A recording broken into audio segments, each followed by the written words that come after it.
रखें।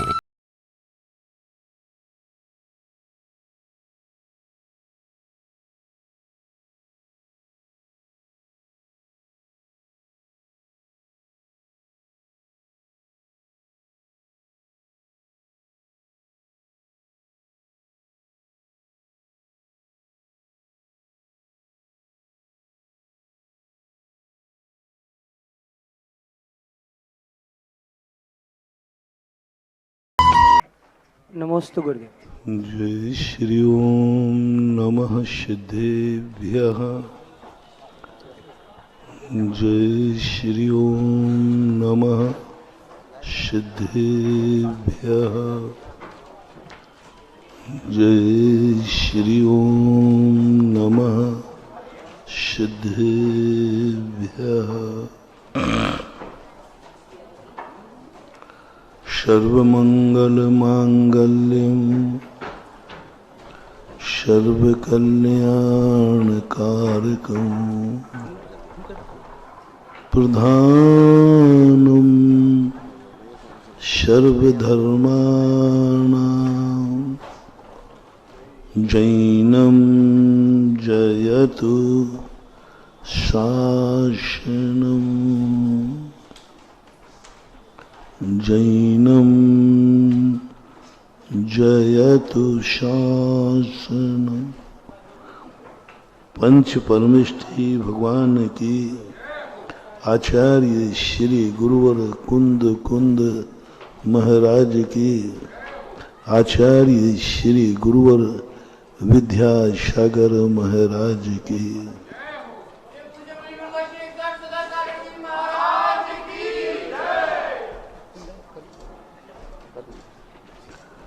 कल प्रश्न चला था कि जिन्होंने अपनी जिंदगी में ये साधना कर ली कि जो हो रहा है, हुआ है, होगा, वह सब अच्छा ही होगा। बहुत बड़ी साधना है। कहना चाहिए यही संपूर्ण साधना है। संपूर्ण साधना का अर्थ यही होता है, भाव में सद्भाव की अनुभूति। संसार में व्यक्ति को भी पूर्ण नहीं हो सकता, लेकिन पूर्ण की अनुभूति हो सकती है। संसार में कोई व्यक्ति पूर्ण सुखी नहीं हो सकता, लेकिन पूर्ण सुखी होने का आनंद आ सकता है। संसार में व्यक्ति पूर्ण धनवान नहीं हो सकता, लेकिन पूर्ण धनवान होने का आनंद आ सकता है। संसार में व्यक्ति भगवान नहीं बन सकता, लेकिन भगवान का आनंद ले सकता है। संसार में व्यक्ति संपूर्ण नहीं देख सकता, लेकिन संपूर्ण देखने का आनंद आ सकता है। संसार में व्यक्ति सब कुछ नहीं कर सकता, लेकिन फिर भी कृतकृत्य हो सकता है। पूर्ण नहीं कर सकता, लेकिन कृतकृत्य की अनुभूति हो सकती है कि मैं कृतकृत्य हो गया, मुझे जो कुछ करना था वह सब कुछ कर चुका। और पूर्ण कर नहीं पाया, लेकिन अनुभूति कर सकता है। जितने नियम व्रत आदि हैं, ये सब उसी की परिमाण के लिए, उसी की सीमा बनाने के लिए हैं। परिमाण कर लिया कि हम इस दुनिया में आगरा से बाहर नहीं जाएंगे। लो, अब कोई दुनिया रही ही नहीं, उसको पूर्णता की अनुभूति कर ले। एक बार मैंने कहा था ना, कलश छोटा है या बड़ा है, इससे कोई फर्क नहीं पड़ता, कलश भरा हुआ रहना चाहिए। कलश छोटा है कि बड़ा है, इससे कोई फर्क नहीं करता, कलश भरा हुआ होना चाहिए। वो है शगुन, मांगलिक। हम बड़ा कलश भरा नहीं कर सकते, हम बड़े कलश को नहीं भर सकते, लेकिन छोटे कलश को भर करके पूर्णता का आनंद ले सकते हैं। मेरे पास भी भरा कलश है। एक व्यक्ति को रास्ते में भरा हुआ पानी का टैंकर मिल गया, एक व्यक्ति को टंकी मिल गई, एक को भरा हुआ हंडा मिल गया पानी का, और एक को कलशिया मिल गई भरे हुए की। तीनों सभी सगुन एक समान है।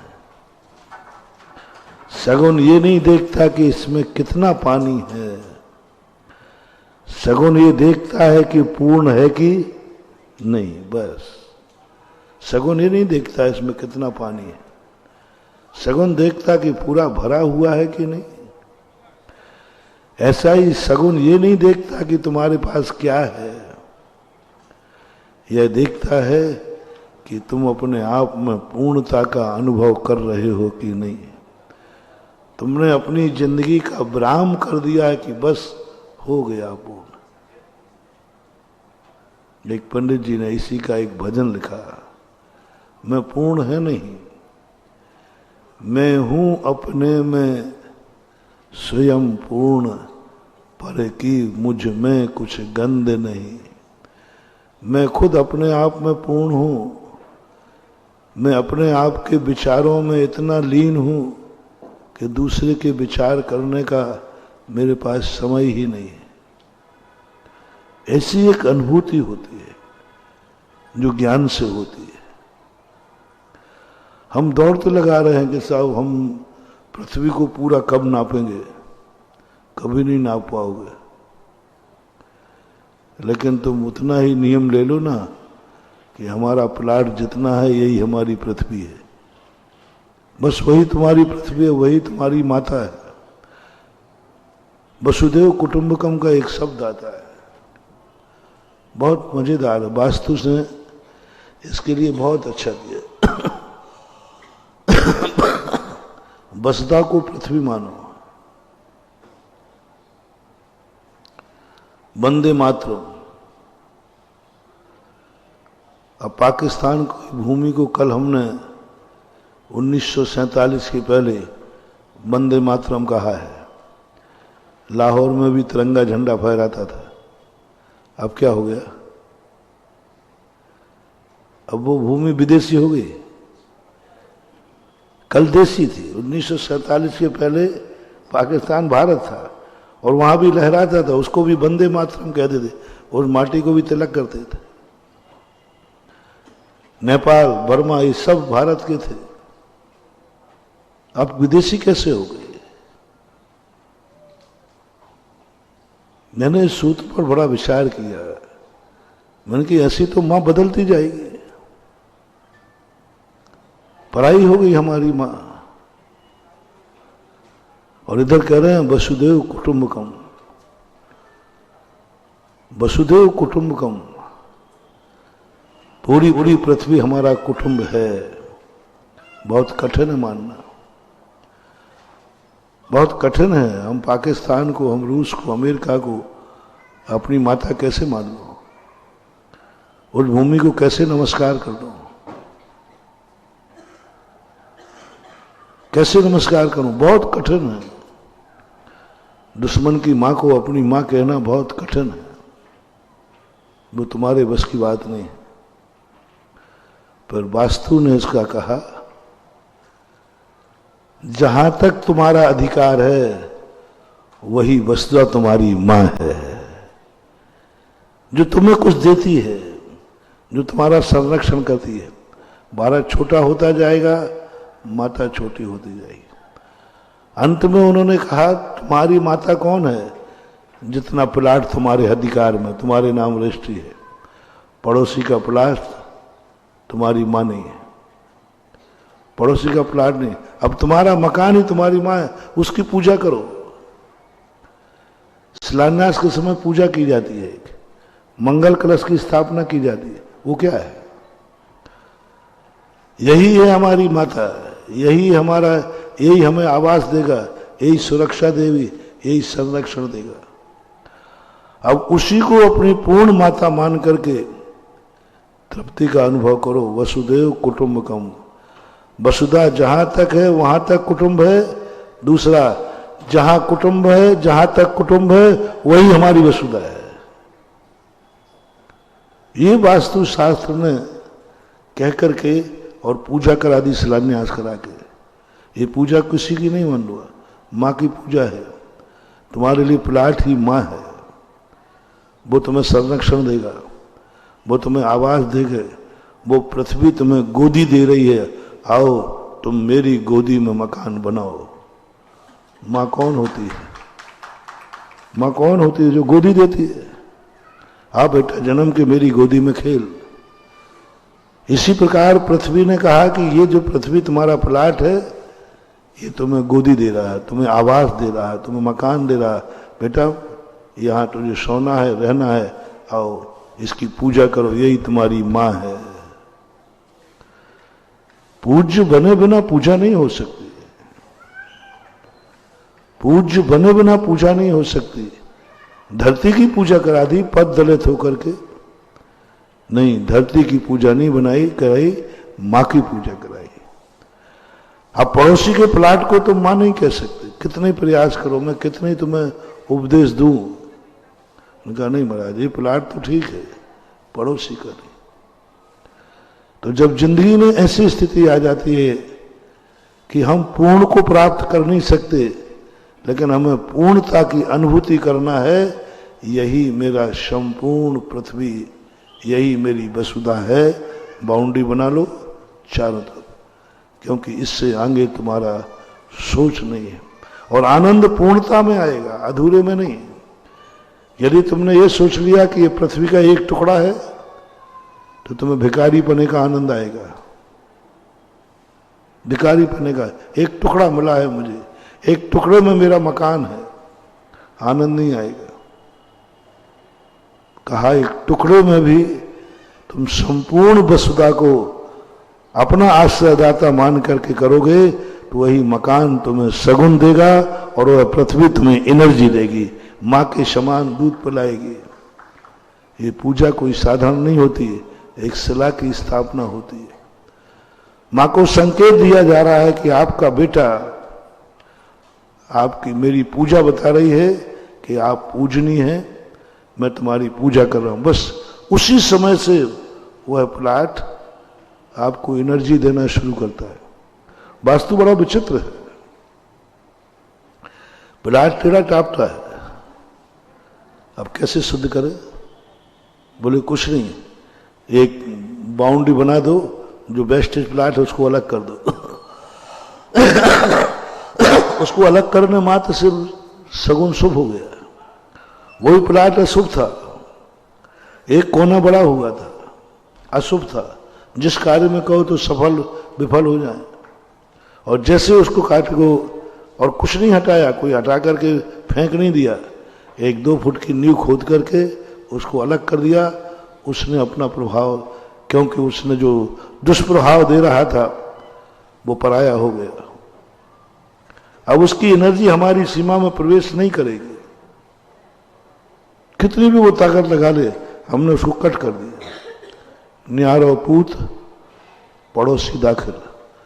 अपना बेटा भी अलग होने के बाद पड़ोसी में गिना जाता है। समाज उसको पृथक घर मानती है, तुम्हारा घर नहीं। पड़ोसी अलग होने से कहते भैया वो घर गिनती में आ जाता है, भाई एक घर बढ़ गया, अलग हो गया। ऐसे वो टुकड़ा करते ही पड़ोसी में चला गया। बहुत बड़ा साइंस है वास्तु, बहुत बड़ा साइंस। कुछ नहीं कराता, मां थोड़ी सी एक रेखा, एक तार डाल दो, इससे अपना अलगाव कर दो, ये प्लाट के अंतर्गत नहीं है, आपको पॉजिटिव रिजल्ट मिलना शुरू हो जाते हैं। बहुत पॉजिटिव मिलना शुरू हो जाते हैं। छोटी छोटी सी चीजें हैं। अब जैसे एक व्यक्ति का रसोई घर है, उसी के ऊपर उसका बेडरूम है, अब ये दोनों मियाँ बीवी लड़ेंगे रात भर, लड़ेंगे दिन भर। जब उस कमरे में जाएंगे, नीचे आग जल रही है, अग्नि के स्थान पर तुमने पानी रख दिया है, कुछ नहीं करना, प्रतिदिन झगड़ा होता था। जब भी रसोई में जाए, महिला चिड़चिड़ी हो जाए, रसोई के बाहर ठीक आ जाए, वास्तु साल वाले ने कुछ नहीं किया, बोले जो पानी का हंडा रखा है ना, ये उठाकर इधर खिसका। कितना खिसकाया? 2 फुट। इस कोने में रखा था, उस अंडे को यहां रखना शुरू कर दो, लो साहब शांति शांति हो गई। तुमने सोचा वास्तु में कोई जादू कर दिया, कुछ नहीं किया, कुछ नहीं किया। मैंने इन मंदिरों में कुछ नहीं करता हूं, मैं बस एक स्थान पर मैं शेखावाटी की तरफ विहार कर रहा था। एक गांव था जो उजड़ा हुआ था, मंदिर था, उन्होंने दूसरे लोगों ने कब्जा कर लिया था उस पर, और बस मैंने वहां जाने की बात कही तो लोगों ने कहा कि महाराज जी वहां नहीं जा सकते। गांव वालों ने हंगामा कर दिया, महाराज आ गया तो मंदिर चला जाएगा। एक व्यक्ति ने जो कब्जा किए तो उसने माहौल ऐसा बना दिया कि दिगंबर साधु यदि नगर में प्रवेश कर गए तो मैं खून की नदियां बहा दूंगा। अरे सुधा सागर तो सुनने का आदि है ही नहीं। पानी की नदियां बहाए तो फिर भी छोड़ दे, खून की नदी में तो तैरना अपन को अच्छा आता है, पानी की नदी में नहीं आता। अब वो कलेक्टर साहब थे सीकर के, और वहाँ पर जो एसडीएम थे, जो सेकंड होते उप कलेक्टर, उन्होंने कहा साहब महाराज जी को रोको, वहाँ ऐसा ऐसा माहौल बन गया है और गांव में मीटिंगें हो रही हैं। तो कलेक्टर साहब थे उस समय, तो वो अपने अपर कलेक्टर से कहते हैं ये समाचार तुमने महाराज के पास तो नहीं भिजवाया? ये महाराज समाचार महाराज के पास तो नहीं भिजवाया? बोले साहब अभी तो नहीं भिजवाया, भिजवाना चाहता। बोले भिजवा मत देना, नहीं तो वो नहीं जाते होंगे तो जाएंगे। उनका नाम सुधा सागर है। वो कलेक्टर मुझे जानता था बहुत अच्छी तरह, बहुत अच्छी तरह जानता था। उसने कहा बोल मत देना, नहीं तो अभी तो फिलहाल उनका प्लानिंग कोई भरोसा नहीं, वो जाए या नहीं जाए 2 मिनट में पलट देंगे। लेकिन यदि ये कह दिया तो फिर तो पक्का है वो जाएंगे ही जाएंगे। हमारे लिए कुछ ज्यादा मालूम नहीं था, चल रहे थे। फिर किसी ने कह दिया बात ऐसे, मैंने कि अब तो पक्का है। कलेक्टर साहब ने भी कहा महाराज को तो कोई रोक नहीं सकता। बोले उस गांव को छावनी बना दो। कलेक्टर के आदेश पर पूरा गांव छावनी बन गया। मैं पहुंचा, मैंने कि भैया मैं तो साधु है, इतनी पुलिस ने चारों तरफ से घेर लिया मुझे, करीबन 30-40 पुलिस वाले। अरे मैंने कि भैया मुझे इतनी कस्टडी में चलने की आदत नहीं है, मैं तो खुला शेर हूं, मुझे क्या कस्टडी चाहिए? बोले नहीं नहीं आप तो चलिए, आप तो जहां चल रहे हैं चलिए, हमारे लिए व्यवस्थाओं का। सीधे गए हम, सीधे मंदिर का ताला लगा था, चाबी उसने दी नहीं, खोला नहीं, तोड़ दिया। दिगंबर जैन मंदिर लिखा था, जो कब्जा किया तोड़ दिया। अंदर समोषण था, चतुर्मुख भगवान, सब भगवान बैठे हुए थे, और पूरे मंदिर पर उसने कुछ कुछ और लिख रखा था। हमने कहा आज रात्रि विश्राम यहीं होगा। पूरे मंदिर की हम बैठे रहे, मंदिर में गर्भगृह में, और वो सफाई करते रहे जो बिहार में थे। शाम को मैंने उनसे कहा कि ये पता करो यहाँ के लोग कहाँ हैं। तो वहाँ के लोग वहाँ थे ही नहीं, सब बहुत दूर बंगाल चले गए। मैंने कहा नंबर पता करो। नंबर पता किया तो वो चिड़चिड़ा गया, साहब आपके यहाँ महाराज पधारे, आप इस गांव के हैं, आप थोड़ा कुछ बोलिए, कुछ कहिए, कुछ सहयोग करिए, आप तो बहुत बड़े आदमी हैं। उन्होंने कहा मुझे कोई लेना देना नहीं है, मतलब नहीं है मेरा, मैं 40 साल पहले वो छोड़ चुका हूँ, मेरे पिताजी वगैरह। मुझे कोई महाराज को जो दिखाए सो करे, मुझे कोई मतलब नहीं है, मुझे ना गांव से मतलब है ना मंदिर से। इतना बुरा जवाब दिया कि जैसे अजैन देता है। अब मैंने कहा क्या करूं? मैं रात भर उस मूर्ति के सामने ध्यान में बैठा रहा, और सोचता रहा क्या करूं, और अब मैं आ गया हूं तो ऐसा तो छोड़ के जाऊंगा नहीं, या तो भगवान आपको लेके जाऊंगा और या फिर यहां आपकी पूजा करा के जाऊंगा।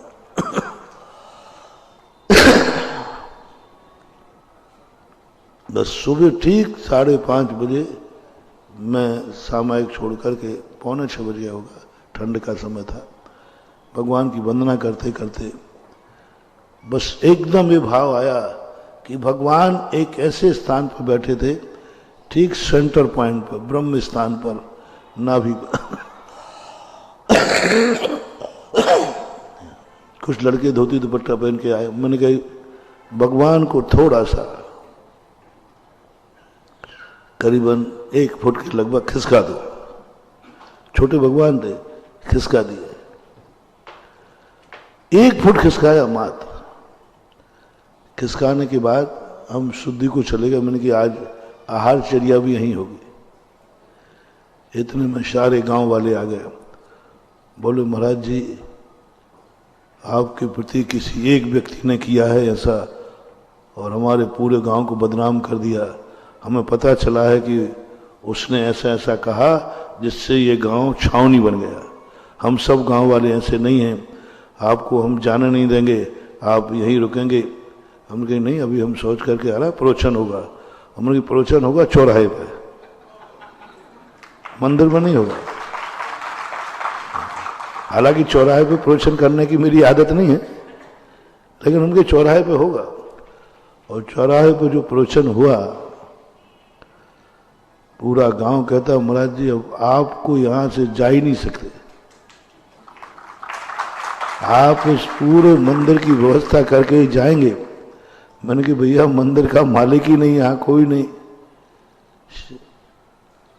फिर आहार के बाद बैठे थे, मैंने कहा एक बार फोन और लगा उसको, हो सकता है रात में पीपाली के बैठ।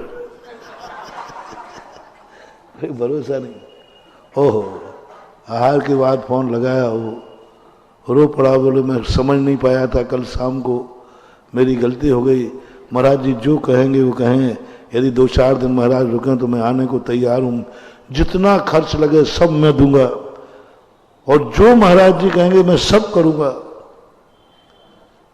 और कहे महाराज रुकें तो मैं आ जाऊं, पर आप तो करो, मैं यहां से अपने व्यक्तियों को भेज रहा हूं, जो जो महाराज कहें सब 1 लाख से लेकर 1 करोड़ तक लगाने को तैयार हूं। मैं तुरंत आहार के बाद समझ, मैंने कि भगवान क्या हो गया ये मामला, रात भर में कैसे पलट गई ये सारी बातें। कल शाम का आपने भी फोन सुना था, आप तो सर्वज्ञ हैं, बोले सुना था। मैंने कि अभी का, बोले दोनों सुना है। तो मैंने कहा ये क्या हुआ, बोले 1 फुट आगे खिसक गया ना मैं।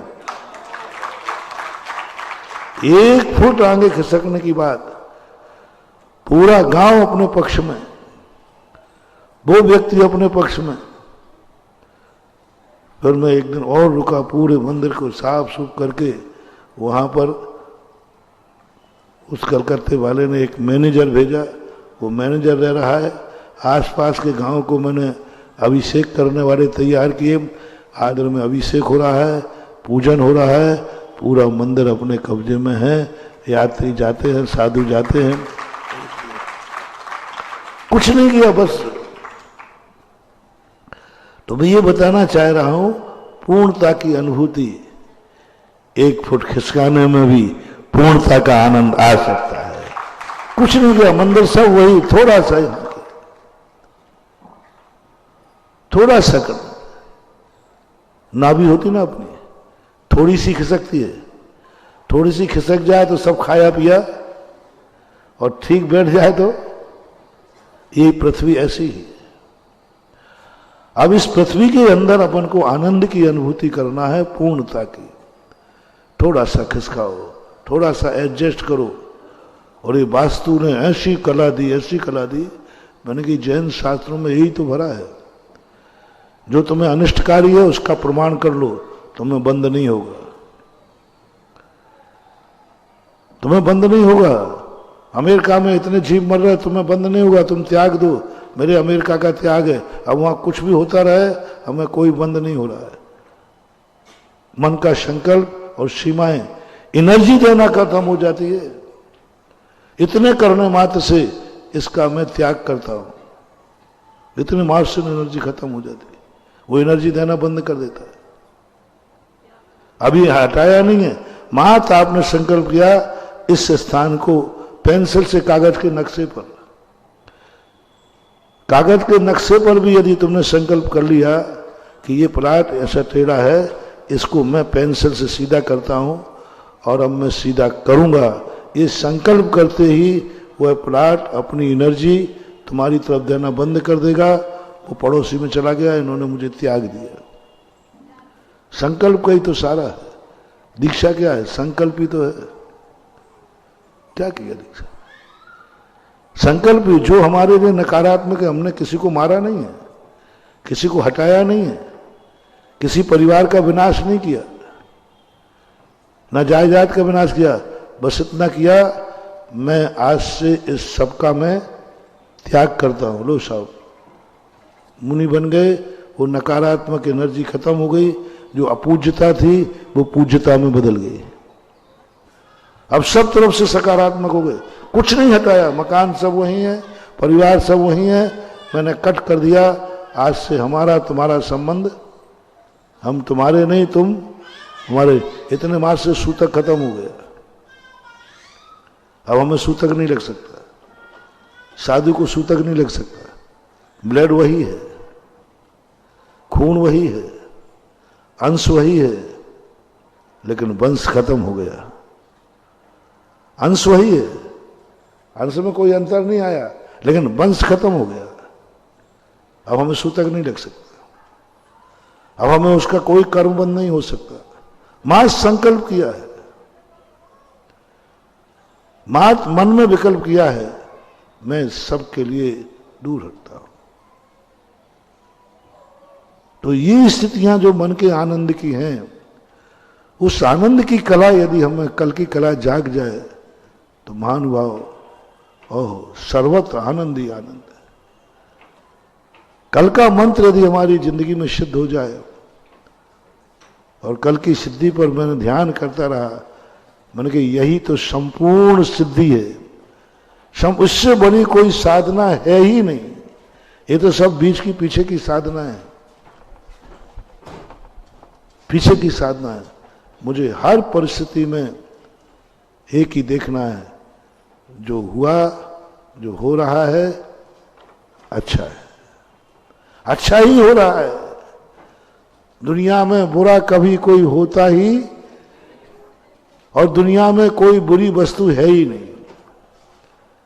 व्यक्ति सापेक्ष बुरी है, ऐसी कोई वस्तु नहीं है जिसमें कोई गुण ना हो। सारी वस्तुएं अच्छी ही हैं। जहर अच्छा है, बहुत अच्छा है, तुम्हारे लिए बुरा है, सांप के लिए बहुत अच्छा है, हमारे लिए बुरा है।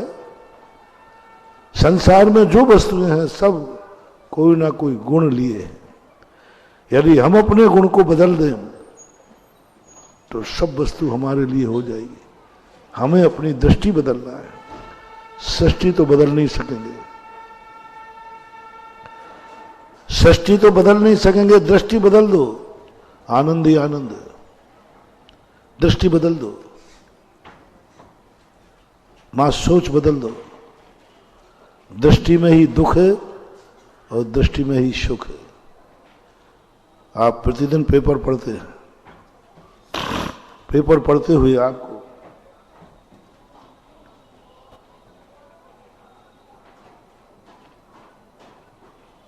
डेंजर से डेंजर केस आते हैं, पूरा परिवार मर गया, कोई नहीं बचा। आपके चाय के आनंद में चाय पी रहे हैं, चुस्की लेते हुए भी आप उसी आनंद के साथ इतनी बड़ी दुर्घटना पढ़ लेंगे।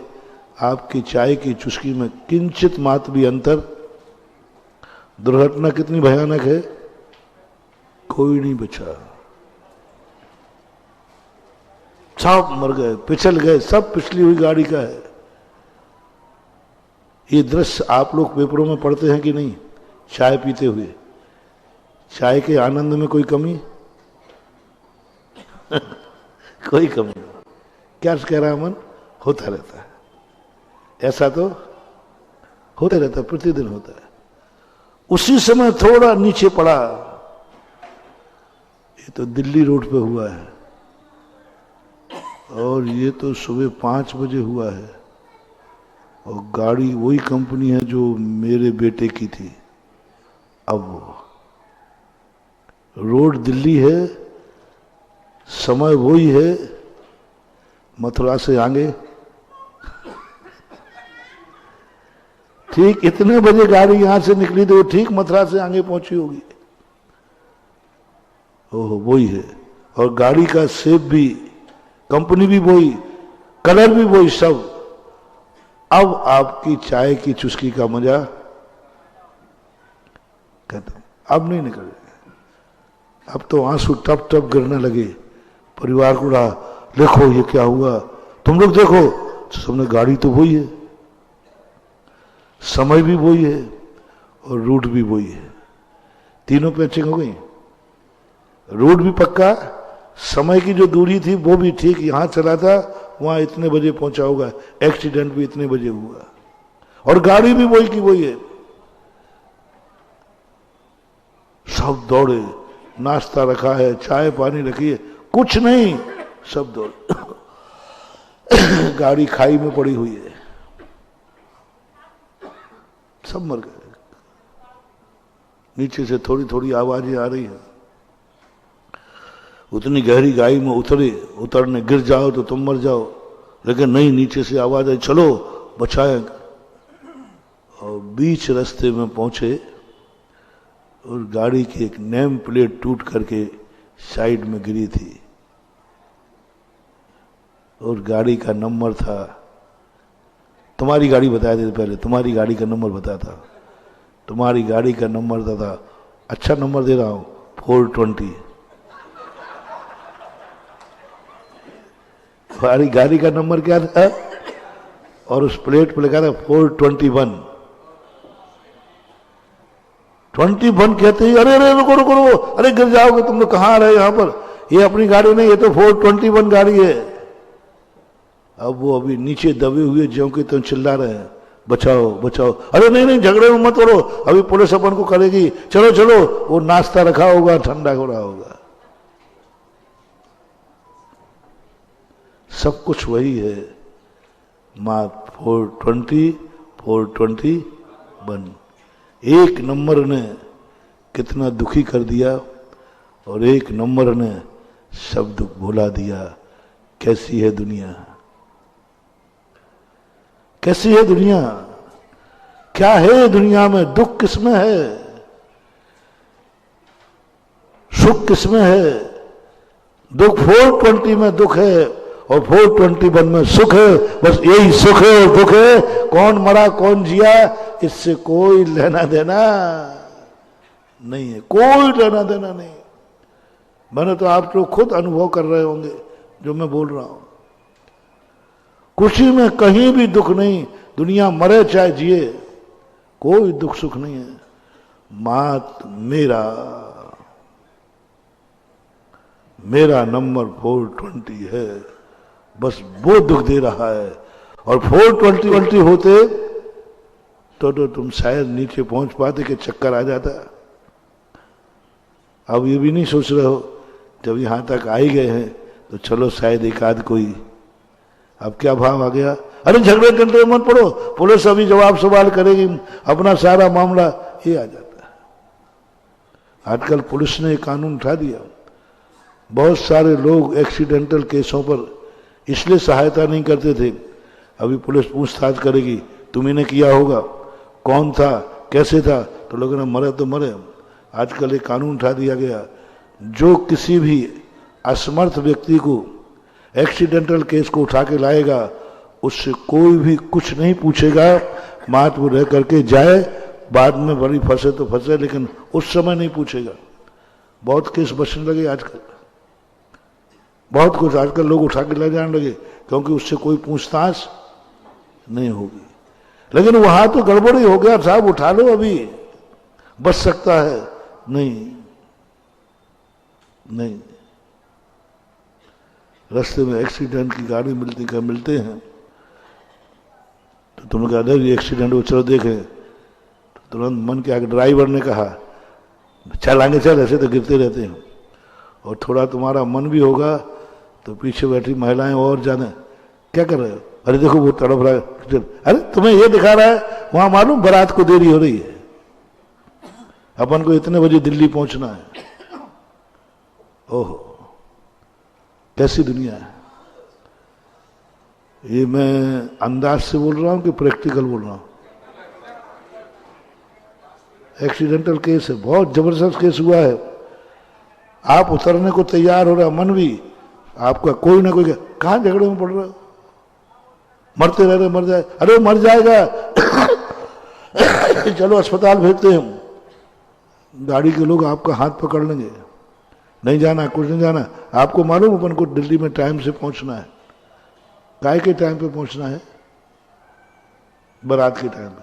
जैसे तुम नहीं पहुंचोगे तो शायद बारात होगी, लेकिन नहीं सोचा था उस समय वो क्या सोच रहा है, कैसे दुनिया है, कैसे जीव हैं। आज मेरे लिए इजाजत है, शायद कोई मुझे उठा के ले जाए तो मैं बच जाऊंगा, कुछ नहीं सोचते। वो सोच रहा है क्या सोचेगा, कैसी दुनिया है। और 1 किलोमीटर बाद तुम्हारा एक्सीडेंट हो जाए और तुम चीख रहे हो और गाड़ियां पर गाड़ियां निकल रही हैं, उस समय तुम्हें कैसा लगेगा? कैसी है दुनिया? गाड़ियों पे गाड़ियां निकल रही हैं, कोई नहीं देख रहा मेरी तरफ। जब स्वयं के ऊपर आती है बारी, तब लगता है कि सारी दुनिया मेरा सहयोग करे। जब दूसरे की बारी आती है तो सोचते हमें टाइम पर दिल्ली पहुंचना है, यही आता है। क्या है सुख और दुख? एक कल्पना है, एक कल्पना है। इसलिए हमारे शास्त्रों में संसारी सुख के लिए सुखाभासी कहा है। सुखाभासी का अर्थ कोई सुख नहीं है, तुम्हारी मान्यता का नाम सुख है। तुमने मान रखा है कि 420 गाड़ी मेरी है इसलिए दुखी हो रहे हो। तुम्हारी ये दुख करुणा नहीं है, दया नहीं है, अनुकंपा नहीं है, तुम दयालु नहीं हो। तुम रो रहे हो, दया के पात्र नहीं हो। अनुकंपा दया के अंतर्गत नहीं आएगी, क्योंकि तुम मात्र 420 के कारण दुखी हो, तुम एक्सीडेंट से दुखी नहीं हो। इसलिए आपकी कितनी दया, आप लोग बहुत दया करते हैं। आप लोगों को बहुत जल्दी आंसू आते, मुझे तो आते भी नहीं है। आप लोग बहुत जल्दी आते, रो पड़ते हो, मूर्छित हो जाते हो, लेकिन किसके? मात्र 420 का। 420 बन से आपको कोई मतलब नहीं, कोई लेना देना नहीं। इसलिए संसार में जितना सुख और दुख है, सब हमारी मान्यता का नाम है, हमारे स्वार्थ का नाम है, हमारे अंदर के परिणाम है। तो इसी आदत को थोड़ा बदल दो, इसी आदत को तुम परमार्थ में बदल दो, इसी आदत को परमार्थ में बदल दो कि तुम्हें जो कुछ भी है, चाहे मेरी गाड़ी हो चाहे दूसरे की गाड़ी हो, दुख मनाऊंगा तो हर व्यक्ति का मनाऊंगा, और नहीं मनाऊंगा तो फिर सबके लिए नहीं मनाऊंगा। ये विस्तार कर सको, पर होगा नहीं, होगा नहीं, होता नहीं। कल के सूत्र को मैंने बहुत प्रैक्टिकल करने का प्रयास किया, बहुत मन को समझाया, बहुत ज्ञान को समझाया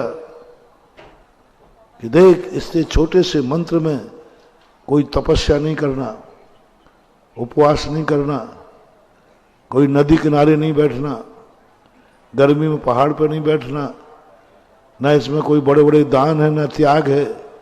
बस इतना ही मानना है, जो हो रहा है, जो हुआ है, जो होगा, वह सब अच्छा ही होगा, बिना मेहनत का है।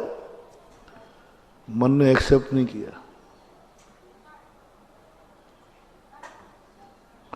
मन ने कहा नियम मत ले लेना, नहीं पाल पाऊंगा। अब जब मेरी हालत ये है तो तुम्हारा क्या होगा? जब मेरे मन ने एक्सेप्ट नहीं किया, मेरे मन ने कहा कि ऐसे कैसे संभव है कि जो हो रहा है वो सब अच्छे के लिए होगा।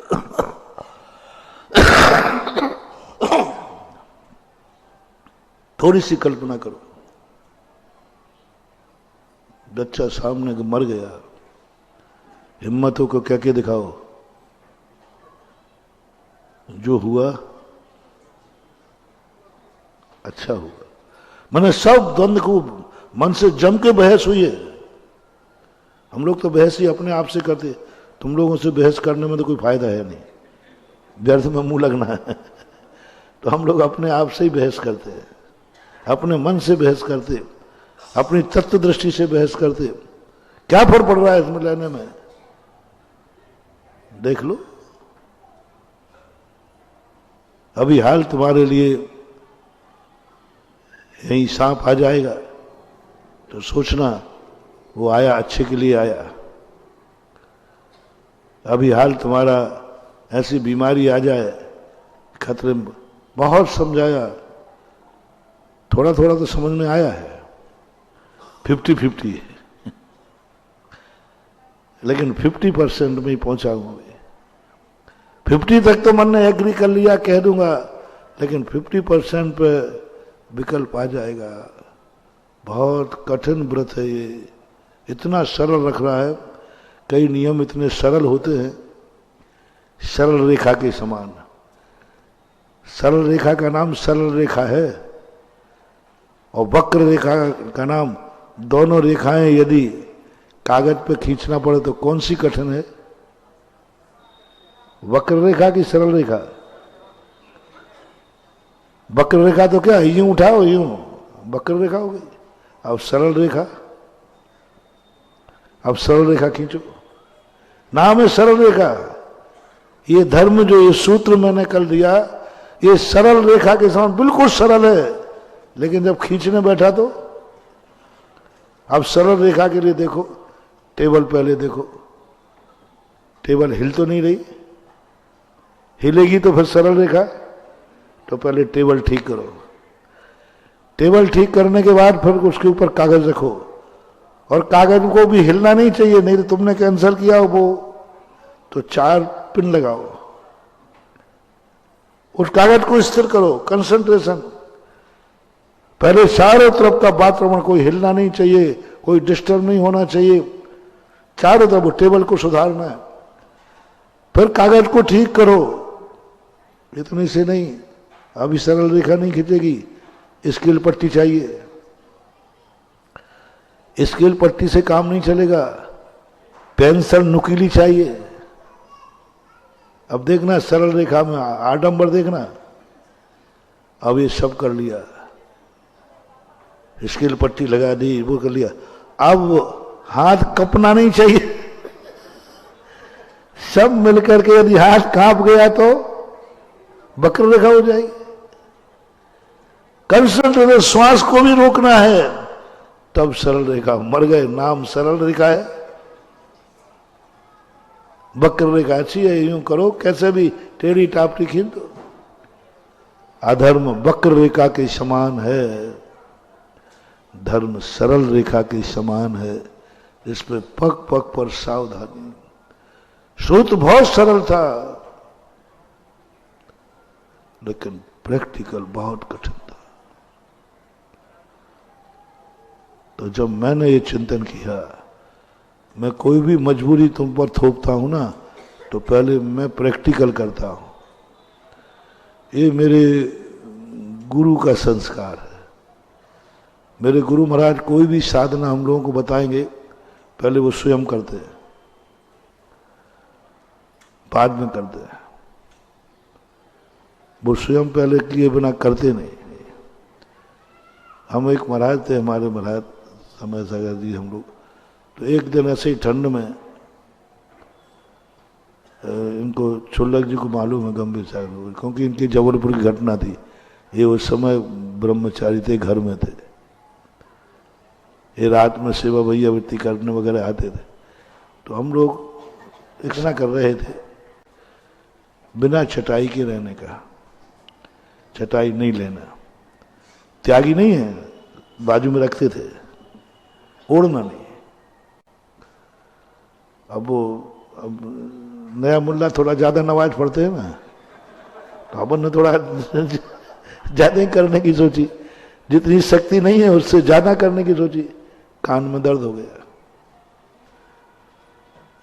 आचार्य महाराज पाल किसी ने शिकायत कर दी, महाराज के कान में दर्द है, बहुत तेजी से दर्द हो रहा है। दूसरा और वकील था, उसने FIR लिखा दी। उन्होंने कहा महाराज जी वो चटाई नहीं लेते हैं रात में ठंड में। अब आचार्य, अच्छा ये बात है, बुलाओ। पेशी हो गई। पेशी होने के बाद, क्यों चटाई कहाँ है? मन की रखी है। रखी तो है, रात में कहाँ रखते हो? मन की रखी रहती है, पर ओढ़ते क्यों नहीं हो? रखने के लिए दिए कि ओढ़ने के लिए दिए? अब क्या जवाब दे? उनसे पहले पूछा होता तो कहते आपसे पूछ तो लिया था, वो तो 2 नंबर में था। अब 2 नंबर का मामला ऐसा होता है ना तो कह सको। यदि तुम्हारी पैसा किसी के 2 नंबर में पहुंच जाए ना, तो अब तुम कुछ नहीं कर सकते। वो दे दे तो ठीक। ऐसी यही तो गड़बड़ है। मैं काहे के लिए, वो पूछ नहीं सकते थे क्या? बिना पूछे क्यों किया? और कौन कौन है? अब मेरी एक आदत है कि मैं फंसूं तो फंसूं, दूसरे को कभी नहीं फंसने देता। और कौन कौन है? मैंने कहा मैं तो नाम नहीं लूंगा। मैंने कहा मेरी पेशी हो रही, उसकी और कराऊं बेचारे की, कोई और तो होगा। मैंने कुछ नहीं बोला, मैंने बताना ही नहीं, बोलना ही नहीं। ये गुण तुम भी सीख लो। कभी कहीं फंस जाओ किसी में तो सारा अपने सिर पर ले लेना, किसी दूसरे का नाम भी मत लेना। ये सबसे बड़ा गुण कहलाता महानुभाव। तुम फंसो तो फंसो, नहीं नहीं वो और था, वो और था, वो और था। तुम्हारी आदत तो बहुत गंदी आदत है, संसारी व्यक्ति की बहुत गंदी आदत है। स्वयं पिटे तो पूरे परिवार को पिटवा देगा। एक जोक था कि एक व्यक्ति बस में बैठा था, ट्रेन में बैठा था, एक गुंडा आया, बोले उठ यहां से, मैं बैठूंगा।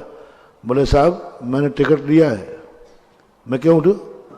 गुंडा इतना सुनने का आदि, उन्होंने 2 झापड़ मारे, फिर वो पिट के उठ गया। अब उसने कहा, उसने सोचा, वो आगरा का था व्यक्ति, दोनों ही आगरा की मान लो, पिटने वाला और पीटने वाला। तो उसने कहा ये मामला तो गड़बड़ हो गया, पूरे परिवार, पत्नी, बच्चों के सामने मैं पिट गया। अब घर जाकर के कभी भी मैं इस पर थोड़ी सी आंखें उठाऊंगा, इधर आंखें दिखा रहे, ट्रेन में क्या हो गया था? सवाल उसको पिटाई का दर्द नहीं था, उसको डर था कि अब तो ये मामला जिंदगी भर उलाए ना। तो वो कलाकार तो है, आगरा के लोग कलाकार तो बहुत होते हैं, इसमें कोई मालूम है। पागल वही होता है जिनमें ज्यादा दिमाग होता है। ओवर कहते हैं ओवर। तो उन्होंने कहा क्या करें, ये तो मामला झगड़े, सवाल पिटने का नहीं, सवाल इसके सामने पिट गया। तो उसने कहा सुनो साहब, कान खोल के सुनो, मुझे मारा तो मारा, मेरी पत्नी को हाथ लगाया तो मैं तेरे खोपड़ा फोड़ दूंगा। वो तो क्या बकता है, उन्होंने 2 पत्नी में दिए जम के। उन्होंने कहा मामला ठीक है, अब ये चिल्लाएगी तो कह तू भी तो पिटी थी। क्या सेटिंग देखना। अब दोनों ने सोचा कि अपन दोनों तो ठीक है, चुप हो गए। ये छोकरे कहेंगे पापा हमें पीट रहे हो, ट्रेन में क्या हुआ था? तो उनका इनको भी यही उपाय है, देखो साहब हमें पीटा, मेरी पत्नी को पीटा, मेरे बच्चों को हाथ लगाया तो मैं हाथ तोड़ दूंगा। उन्होंने 2 बच्चों में टिकाए, बोले भाई साहब अब बहुत अच्छा रहा, पूरा परिवार एक हो गया। यानी एक पिटा तो ये दुर्गुण कभी मत करना। ये बहुत बड़ा दुर्गुण कर लाता है नीति के अनुसार। कभी यदि कोई तुम्हारी किसी भी कारण में कोई भी पिटाई हो जाए, कुछ भी हो जाए, कभी दूसरे का नाम मत लेना। तुम अपने ऊपर ओढ़ लो, मैं नहीं किया है, सब कुछ मैं ही हूं, अपने ऊपर ले लो। और जैसे तुम सब अपने ऊपर लोगे, उस समय ऐसे कर्म का बंध होता है कि सारा जगत भी तुम्हारा कुछ बिगाड़ना चाहे तो तुम्हारा बाल बांका नहीं कर पाएगा, क्योंकि तुमने एक गुण लेना है कि मैं अपने मुंह से कभी किसी का नाम लेकर के, चाहे मैं फंसू, कितने मारो पीटो कुछ भी करो। जो ओरिजिनल अपराधी होते ना, ओरिजिनल, वे कितनी फंस जाए लेकिन अपने साथी का नाम नहीं लेते। ये बहुत बड़ा गुण होता है उनके अंदर, कभी दूसरे का नाम लेना ही नहीं। जो कुछ है सब वह है, कोई तो तुम्हारे साथ होगा नहीं। उस गुण ने गुरु ने बहुत पूछा और नहीं, कोई नहीं था। ठीक है, जाओ, कल से चटाई ओढ़ना है जी। हमने कहा चलो, जान बची तो लाखों पाए, लौट के बुद्धू घर के आए, क्या पता और कोई प्रायश्चित मिल जाता। आज ओढ़ने लगे, ठीक है, गुरु आज्ञा हो गई। और जो दूसरे ने, उनसे हमने कह दिया, मैंने कहा आपका नाम नहीं लिया, आप भी चुपचाप कर लो, नहीं तो कल आपकी बारी है। उनको आगे बताना तो पड़ेगा, नहीं तो वो कल के दिन वो फंस जाएंगे। तो मैंने बता दिया कि देखो साहब, ऐसी ऐसी बात हुई है। तो उन्होंने कहा अच्छा रहा, तुमने मेरा नाम तो नहीं लिया, तुमने मेरा नाम नहीं। मैंने कहा बिल्कुल नहीं लिया, लेकिन कल से ओढ़ना चालू कर देना, नहीं तो पहुंच जाएगा, क्योंकि यहां वकील बहुत है, ग्रस्त लोग बड़े खतरनाक है। ओह, जो बात मैं कहना चाह रहा हूं, प्यार हुआ जबलपुर से मनागर पहुंचे, किसी को कोई पता नहीं।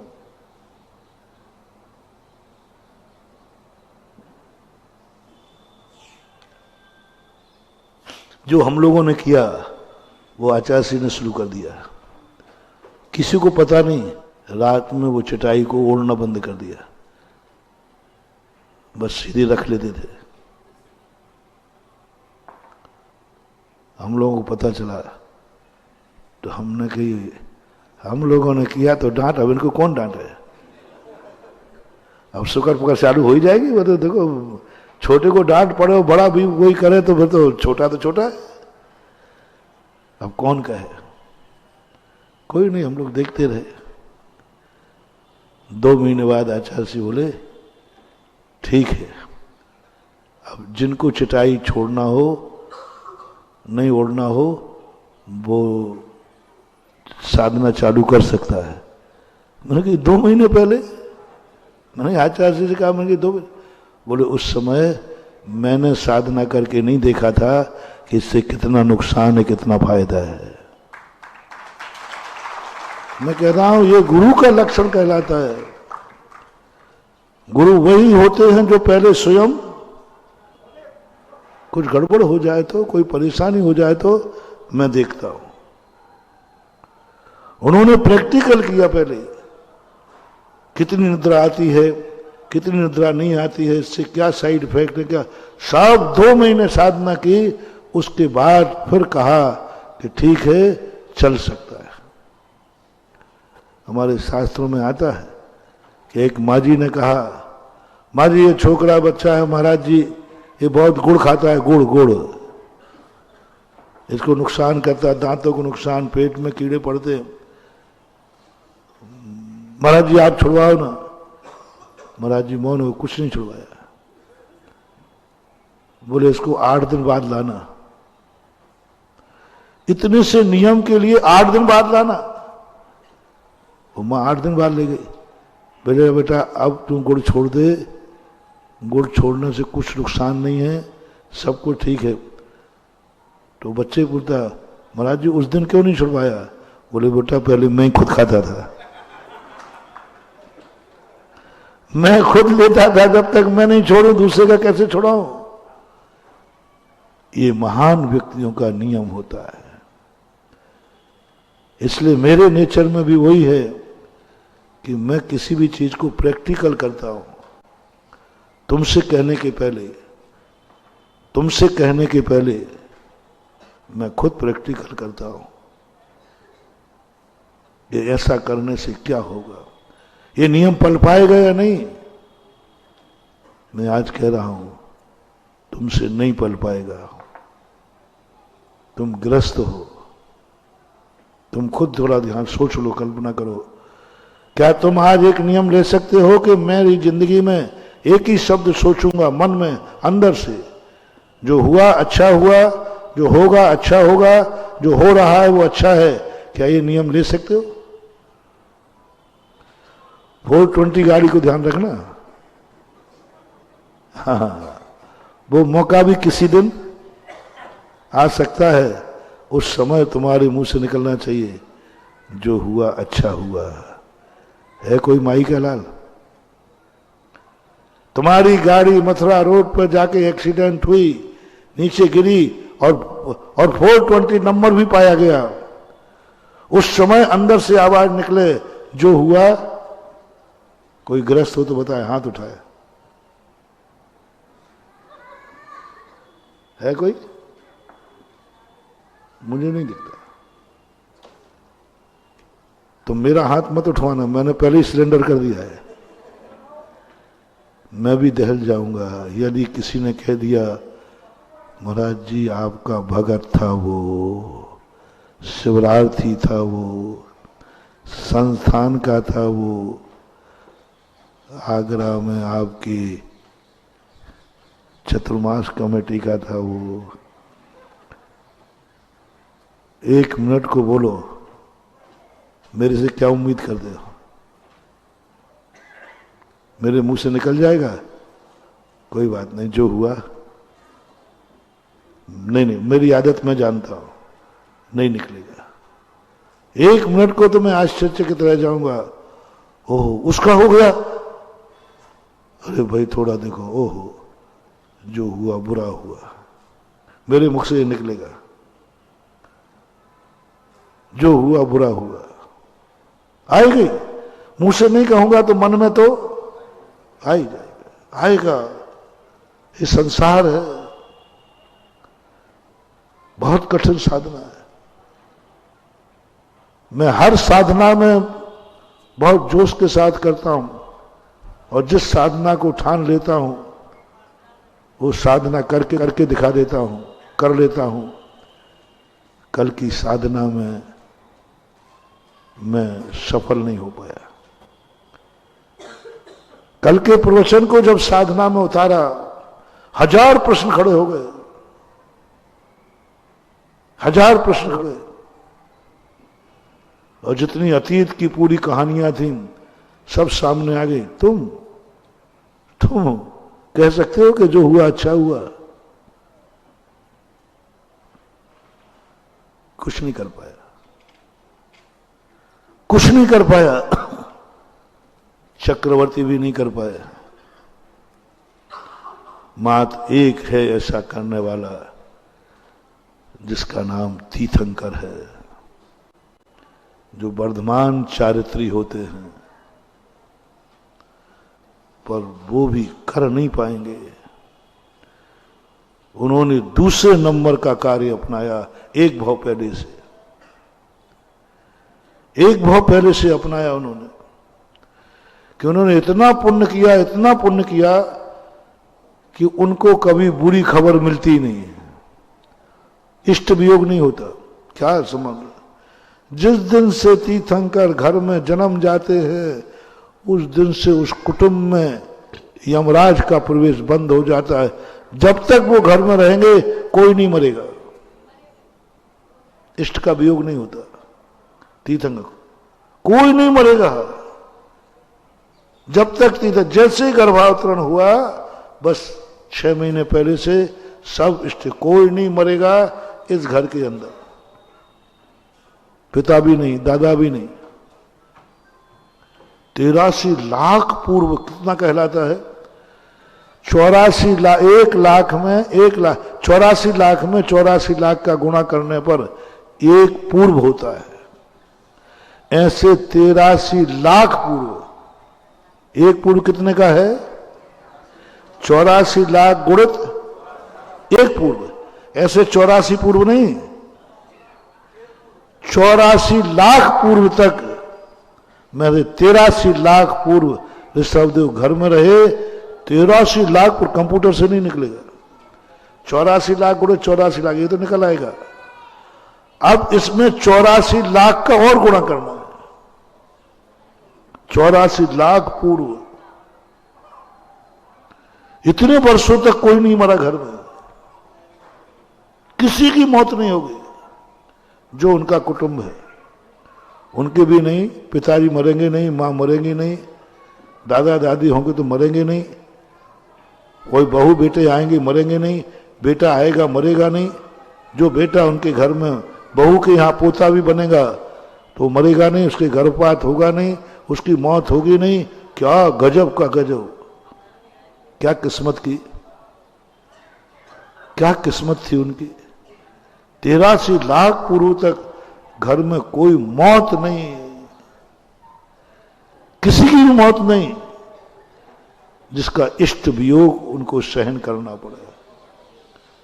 इष्ट वियोग नाम की कोई चीज, अनिष्ट संयोग तो होता है, इष्ट वियोग नहीं होता। अब ये साधना तो उन्होंने कर ली थी, इसलिए वो तो कह सकते हैं जो होगा अच्छा ही होगा, क्योंकि बुरा कुछ होना ही नहीं है। लेकिन अपन जैसों का, अपन जैसे का तो कोई ठिकाना नहीं। दूसरे का तो सोचो, अपने ही कब बिल्ट जाए पता नहीं। अपन परिवार की तो क्या कहें कि परिवार कोई नहीं मरेगा, अपने भरोसा नहीं कि शाम को सोए हैं कि सुबह उठेंगे, या अपने भरोसा नहीं। अभी रास्ते चलते चलते चले जाते, कोई भरोसा नहीं। अब अपन को क्या तैयारी करें, अपन क्या आनंद लें, अपन कैसे करें कि जो होगा सब अच्छे के लिए होगा। तो दूसरे नंबर की बात जो हमने कल कही थी, पूर्व जन्म में अपन ने इतना पुण्य किया नहीं कि हमारे जीवन में कभी बुरा हो गई नहीं, और इस जन्म में इतनी हिम्मत नहीं है कि बुरा होने पर भी कह दें जो हुआ अच्छा हुआ, इतनी हिम्मत नहीं है।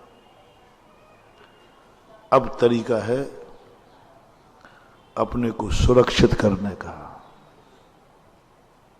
अब एक तरीका और, 2 तरीकों में तो अपन फेल हो गए।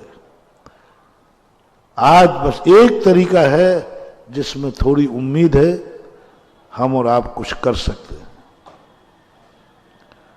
हम और अपने आप को सुरक्षित कर सकते हैं, हम अपने आप को निर्भय कर सकते हैं, हम अनुभूति कर सकते हैं कि कुछ भी हो सकता है, मैं निर्भय हूं, मेरा कुछ नहीं बिगड़ेगा, कुछ नहीं बिगड़ेगा। पहले ध्यान रखो, उसकी लिस्ट बनाओ, कहां कहां से तुम्हारा बिगाड़ हो सकता है, कहां कहां से तुम्हारा बिगाड़ हो सकता है, कौन कौन तुम्हारा बिगाड़ कर सकता है। तो समय सार के पहले अपना यही प्रसंग चल रहा है, सामान्य रूप से 6 तरफ से बिगाड़ हो सकता है जो तुम्हें रुला सकता है। नीचे से चले थे अपन, राजनीति से, शासन से आपका बिगाड़ हो सकता है, राजा आपका बिगाड़ कर सकता है, राजनीति आपका बिगाड़ कर सकती है, कानून आपका बिगाड़ कर सकता है, राजा छापा पड़वा सकता है, राजा हमारे लिए कुछ भी कर सकता है। उसको सुरक्षित करो। इस पे 3 दिन प्रवचन दे चुका हो। या तो राजा को अपने अनुकूल बनाओ, राजा के विरुद्ध में मत चल, और या खुद राजनीति में प्रवेश करो। जितने बड़े घराने होते ना इनके, आप देखना परिवार के लोग एक पार्टी के नहीं होते।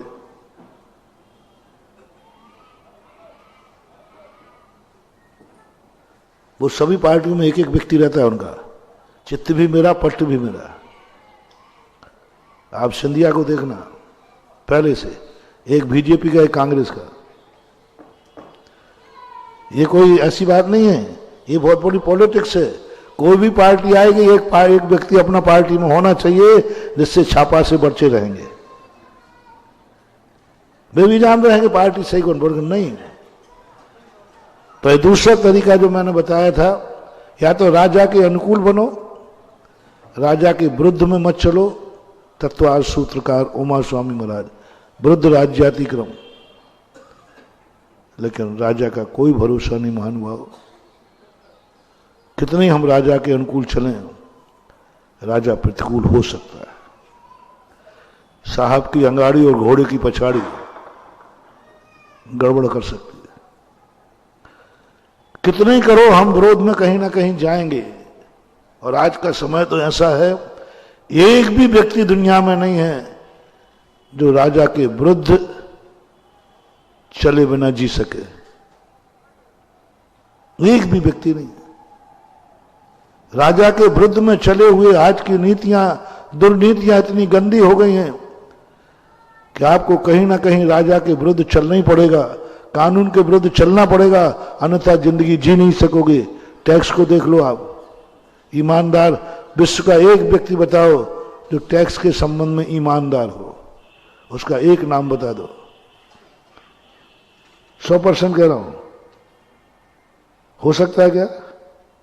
नहीं हो सकता। अब एक तरीका बचा, तुम राजनीति में प्रवेश करो। जैनियों को राजनीति में प्रवेश का उपदेश देना नहीं चाहिए।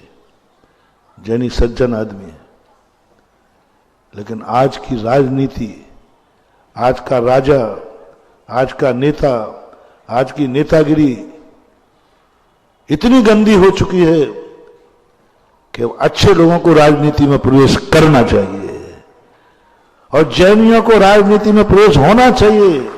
जैसे बने तैसे समाज को, धर्म को, तीर्थ क्षेत्रों को, महाराज को और तुम्हारी खुद समाज को यदि जिंदा रखना है, सुरक्षित रखना है, तो हर नगर में हर कोई ना कोई परिवार राजनीति में प्रवेश करो, कराओ, जैसे बने तैसे।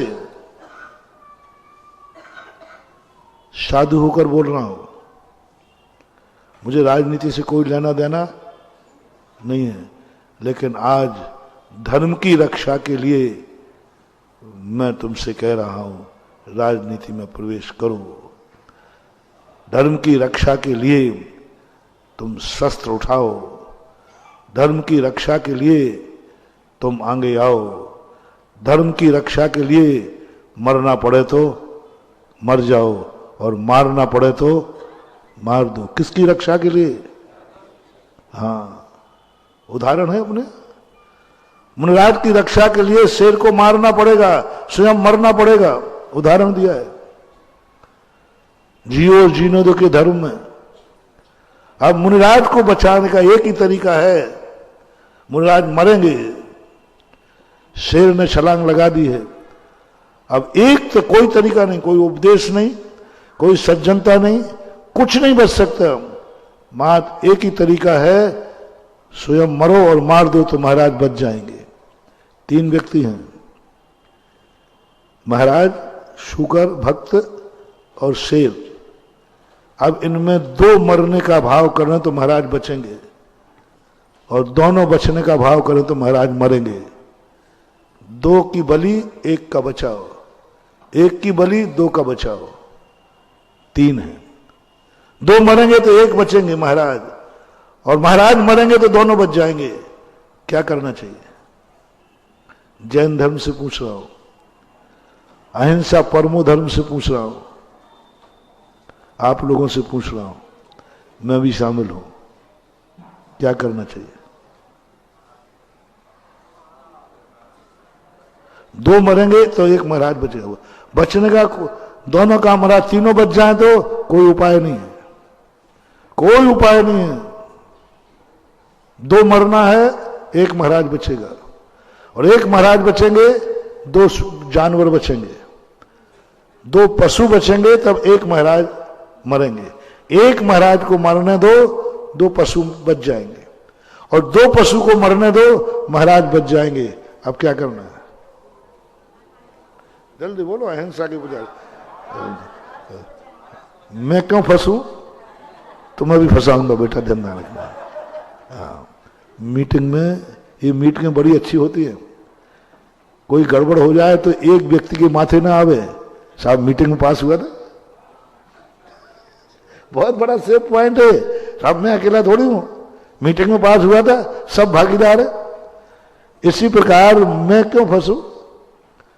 मैं कहूंगा मेरी प्रोफेशन में जितने लोग थे सब भागीदार हैं, सबने हाँ भरी थी। कल के दिन कोई बात हो जाए तो मैं अकेला क्यों फंसू? बोलो क्या करना चाहिए?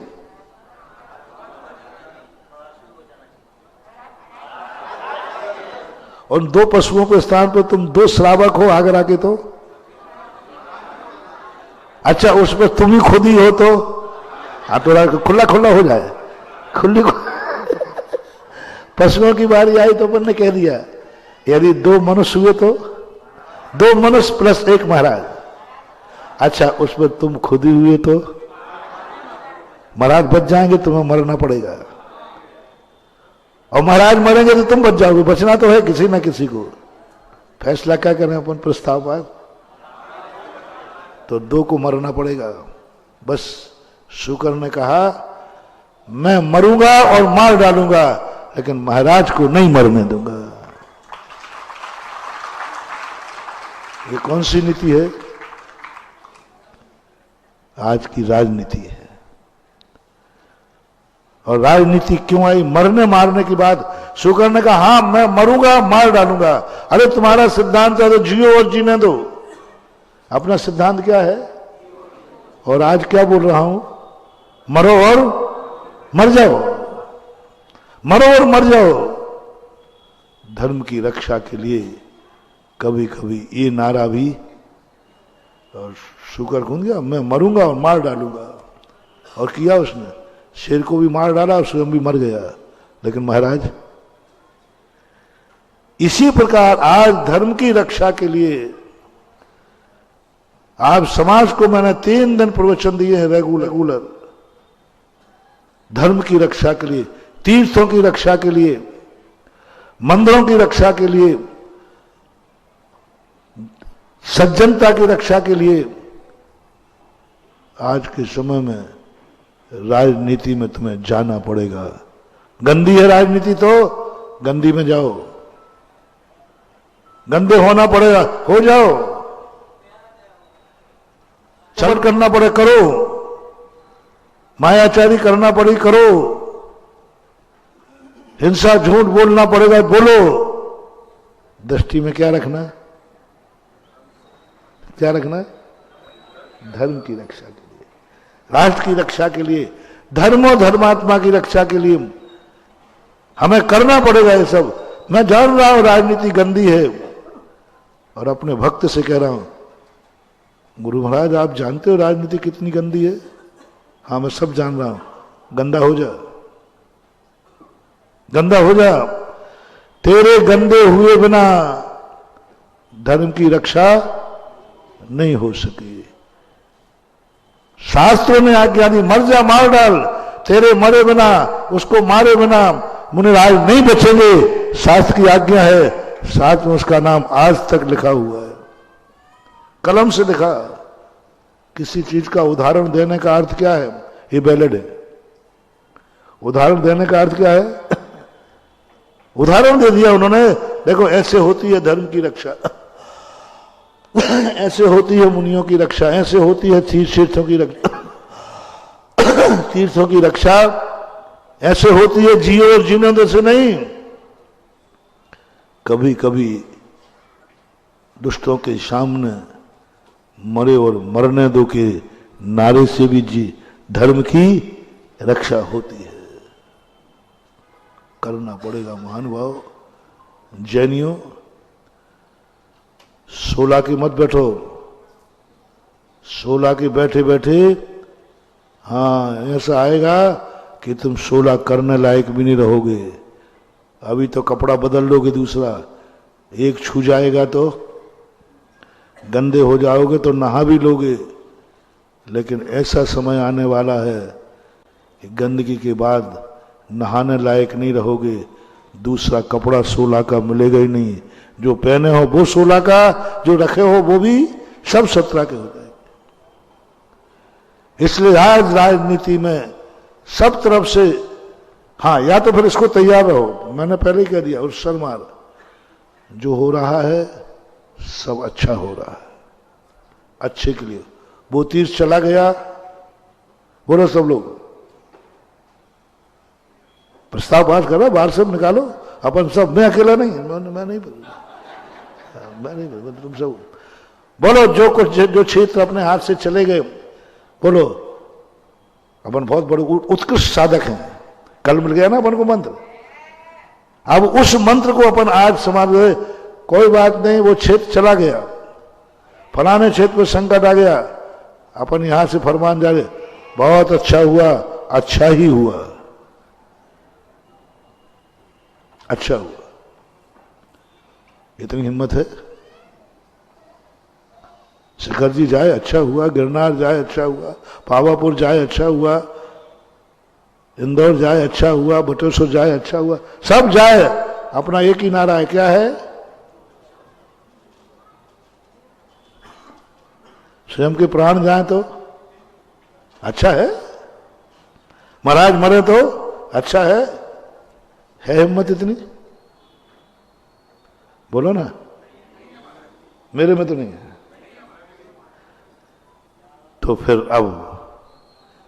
अब एक ही रास्ता है, उतरो राजनीति में, उतरो गंदगी में, डालो हाथ गंदगी में, हो जाओ गंदे। बिना गंदे हुए बिना, गंदगी में जाए बिना, गंदे लोगों के साथ बैठे बिना, गंदे नेताओं के साथ बैठे बिना आपको कोई दूसरा चारा नहीं है।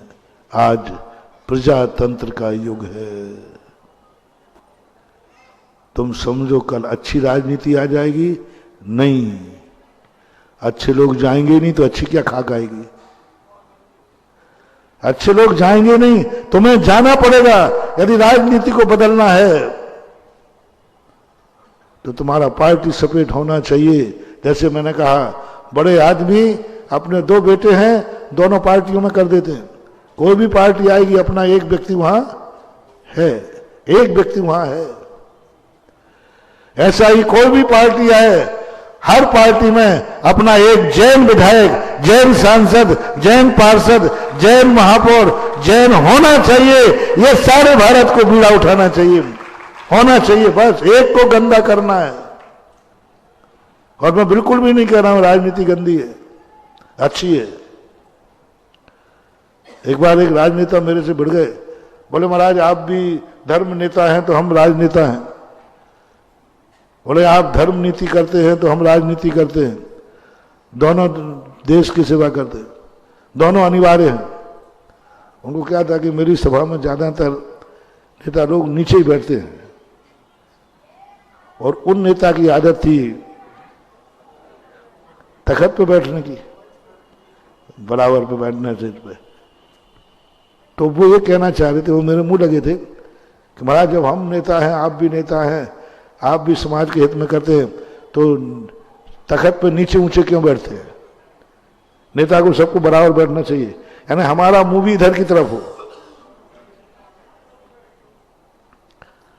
मैंने कहा कि बात तो सही है। फिर मैंने कहा यहीं बता दूं कि स्टेज पे बताऊं? दोनों में क्या अंतर है? दोनों अनिवार्य हैं। बोले महाराज ये बताओ दोनों अनिवार्य है कि नहीं? मन की पक्का 100%। और बल्कि कई बार तो धर्म नीति से ज्यादा अनिवार्य राजनीति है जिंदगी में। मैंने उनको खूब चनों के झाड़ पे चढ़ा दिया। मैंने कही धर्म नीति के बिना तो फिर भी चल जाएगा, राजनीति के बिना नहीं चलेगा, बहुत अनिवार्य है जिंदगी जीने के। तो उन्होंने सोचा अब महाराज हमें तखत दिलवाई देंगे। पर मैंने कहा देखो, दो चीजें जिंदगी में अनिवार्य हैं, एक खाना और एक निकालना। बोलो दोनों में से मस्ट अनिवार्य कौन सी है?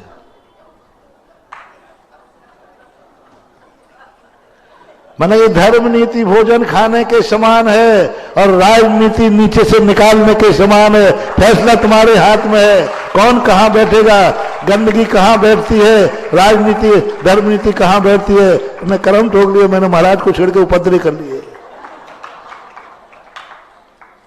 लेकिन दोनों अनिवार्य है कि नहीं बताओ बोलो।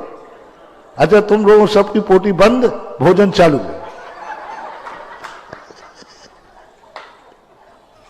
भोजन के लड़के बना फिर भी चल जाता है, लेकिन एक आध घंटे पानी भोजन नहीं मिले तो, लेकिन सुसु आ जाए तो। कल पन्ना लाल जी सुना रहे थे अपना एक संस्मरण। नहीं चल सकता भोजन पानी के बिना। एक दिन, 2 दिन, 10 दिन निकाल लोगे। अच्छा बोलो, अपन अपने 10 लाख क्षण भर में 10 दिन तक बिना खाए पिए रह जाते कि नहीं रह जाते? कौन व्यक्ति है भारत में जो 10 दिन बिना सुसु के रहा हो, बिना पानी के रह गए? कितने लोगों ने उपवास किए। फिर उनसे मैंने पूछा कि भाई सुसु का कहीं जाता तो हूं। मैंने सोचा 10 उपवास वालों को मैंने उनकी व्यवस्था नहीं की थी बाथरूम उनके लिए। मैंने कहा तो उपवास करने वाले वो काय को जाएंगे? अरे महाराज वो तो जाना ही पड़ता है। तो धर्म नीति के बिना चल जाएगा। आज पंचम काल है महानुभाव, नहीं चलेगा राजनीति के बिना। पिछी के बिना फिर भी दुनिया चल जाएगी, शस्त्र के बिना आज दुनिया चलने वाली नहीं है। शुद्धता के बिना तो फिर भी दुनिया चल जाएगी, आज अशुद्धि के बिना दुनिया चलने वाली नहीं है। इसलिए जैन समाज से मेरा कहना है, मत देखो गंदगी को।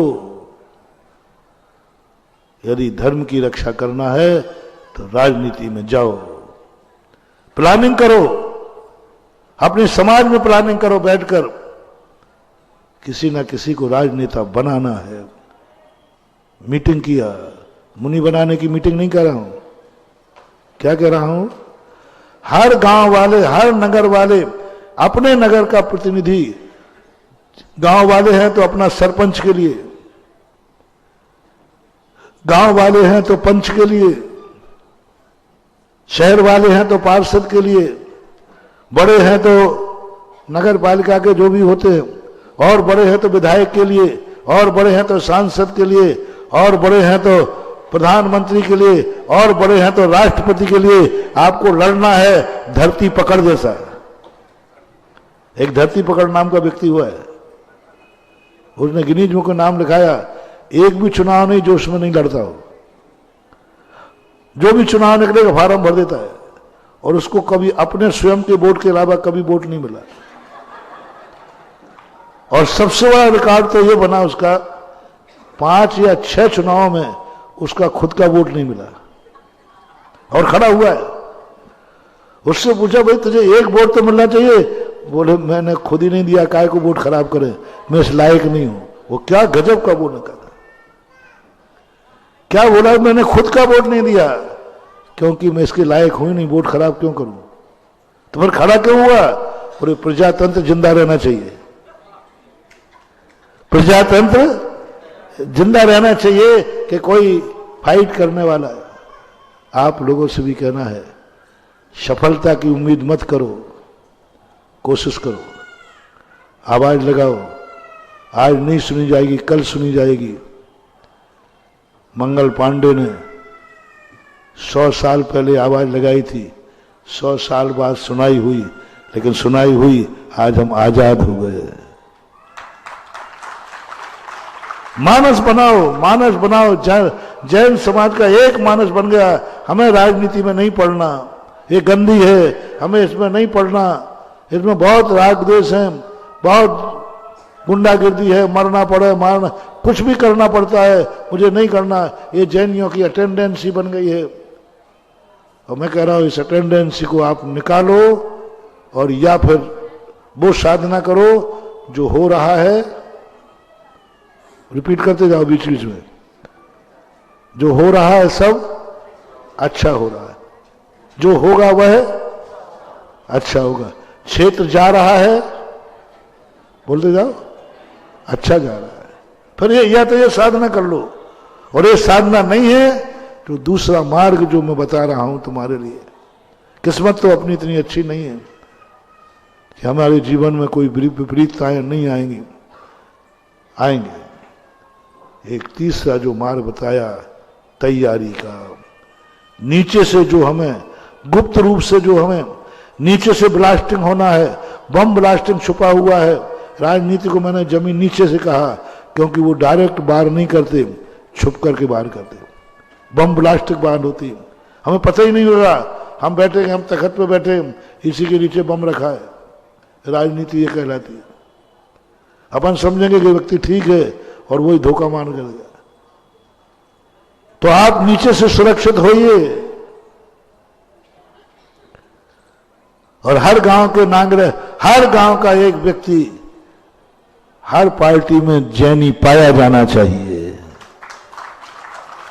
हर पार्टी में जहां जैनी है वहां राजनीति में एक जैनी जरूर रहेगा।